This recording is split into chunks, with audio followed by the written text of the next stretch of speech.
It was the kind of dress that made people stop in their tracks, their jaws dropping, as their eyes traced every intricate stitch and shimmering detail.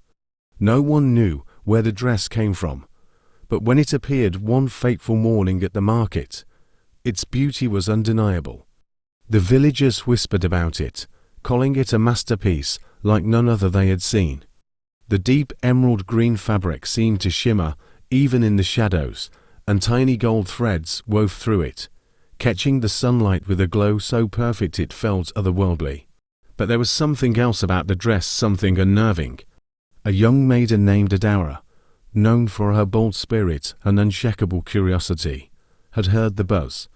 The dress had been left at the market stall with no owner in sight, but nobody dared to touch it. They claimed it was too perfect, too tempting, as if it held a power beyond understanding. But Adara, unbothered by the rumors, saw an opportunity.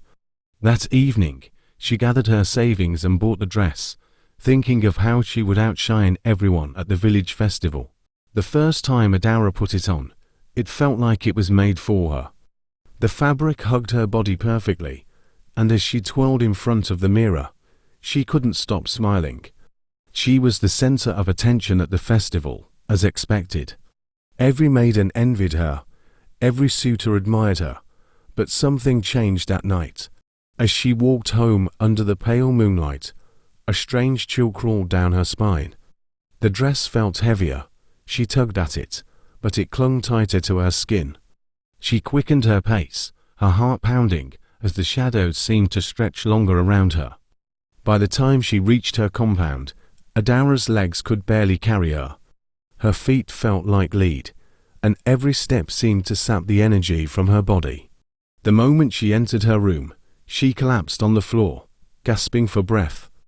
Her mother rushed in, but as she tried to help Adara out of the dress, the fabric wouldn't budge. It was as if the dress had become part of her, weaving into her skin. Panic set in as the night grew darker. Adara could feel it now. The dress was alive. It pulsed against her, like a second skin, draining her warmth, her life. In the days that followed, Adara grew weaker, her vibrant personality replaced with hollow silence. Her once glowing skin turned pale, and dark circles formed under her eyes. The dress, however, remained as pristine as ever, shimmering mockingly in the sunlight. It wasn't long before the village healer was called. The old woman, known for her wisdom in dealing with strange occurrences, gasped when she saw the dress. She whispered ancient words under her breath, revealing a chilling truth. The dress was cursed, sewn by the hands of a bitter woman whose life had been stolen from her by the very people she once called family. Her spirit had infused itself into the dress, waiting for someone like Adara, young, beautiful, and full of life to drain, one breath at a time. The healer warned that the only way to save Adara was to destroy the dress, but it was no easy task.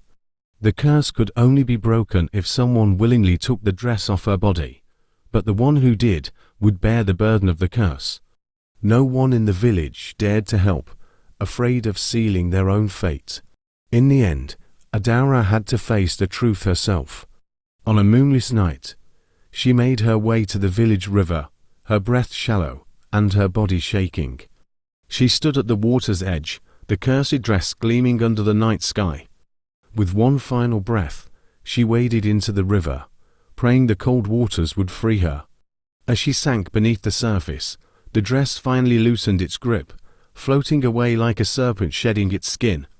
But when her body was pulled from the river the next morning, the villagers could see clearly the curse hadn't ended.